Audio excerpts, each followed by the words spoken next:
Hello, good morning, good afternoon, good evening, Earthlings. Earthlings, now you can see why I'm into the Earthlings thing, can't you? I'm a big UFOologist, I'm very interested in all that sort of thing, and thank you to the lady who told me about the Oz effect. That's really interesting, actually. I'm going to look up all kinds of stories. And I've put on my community post a guy who has done an absolutely amazing video. I think he's used a drone and stuff of Delbeg Beach, and it really feels like I'm right there. And another thing I'd say about Delbeg is, not that I'm not going to go on about this a lot, there would be gigantic rocks on it one year, and they'd just vanish the next year. And, well, we assumed it was the power of the sea moving these boulders around. It looks like the council are sort of keeping an eye on it, and the Isle of Lewis Tourist Board has a little bit on it, and apparently it's great for getting sunsets and stuff. It is spectacular. So here come the WhatsApps. The reason I'm sitting on the floor is some of you have shown some interest in the house, so I thought I'd show you some of our DIY skills. So we're going to go underneath the dining room table. Now this table is actually a very, very small table. We wanted something that looked very Spanish and old-fashioned. Now this is actually the table. It starts, I don't know if I'm getting the camera right, so I can't see it, but it starts here, and it's actually, it's an old games table of some sort, you know, like for playing cards, I think, and it's one of these that can extend, but it wasn't big enough, so we got the longest planks that we could find. I'll put the phone on the floor. I don't know if you can see that, it's quite dark, but these are actually 4 planks. Oh, that's better. You can see it a bit better like that. They're 4 planks that we screwed to the table. In fact, I must get Graham to nip these. They're actually protruding. That someone catch their leg on that. And those are the legs. And then to brace it up, we went to the chinos and we got these, which are shelf brackets, to just shore it up a little bit. And they're quite nice. They're very Spanish. Don't know if I'm upside down now or not. And then the chairs, we get an abundance of these kind of chairs in this neck of the woods. These chairs, everybody has these kind of chairs here, and they don't remind me of Spain at all.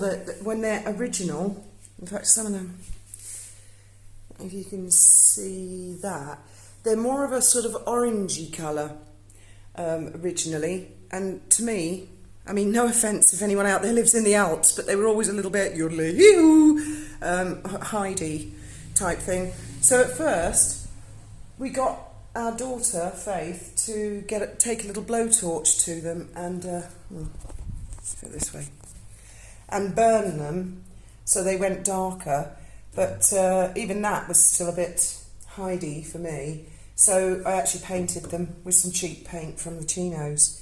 And then I put cushions on them. We bought some cheap cushions, and you can see I haven't done it very well. Got some plastic and put these studs in, not in a very straight line, but it all adds to the sort of the effect.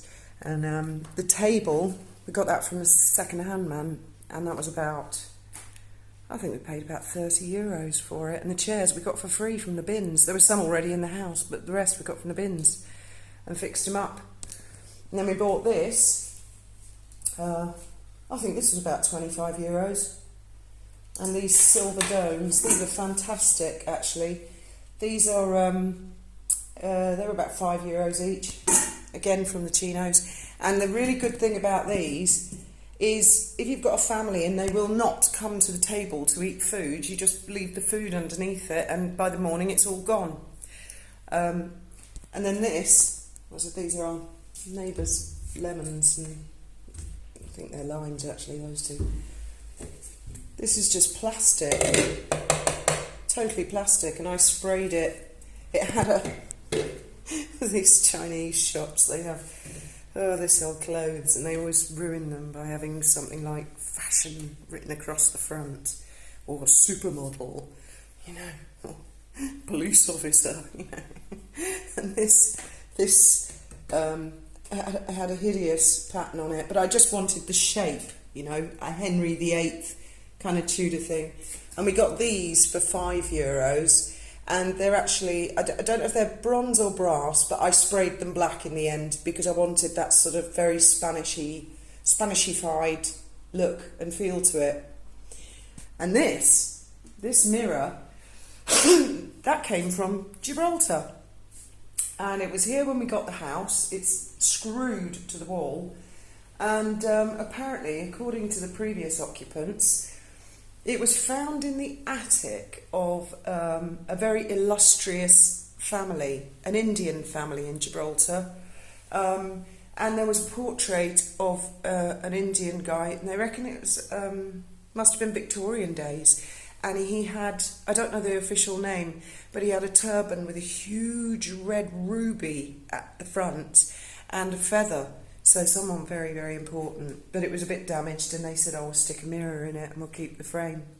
So there you go. A load of pointless, meaningless DIY. And I have finished cleaning the floor now. So I will probably put the chairs back down. There was something else I was going to say. I've completely forgotten. So I think that will do for now.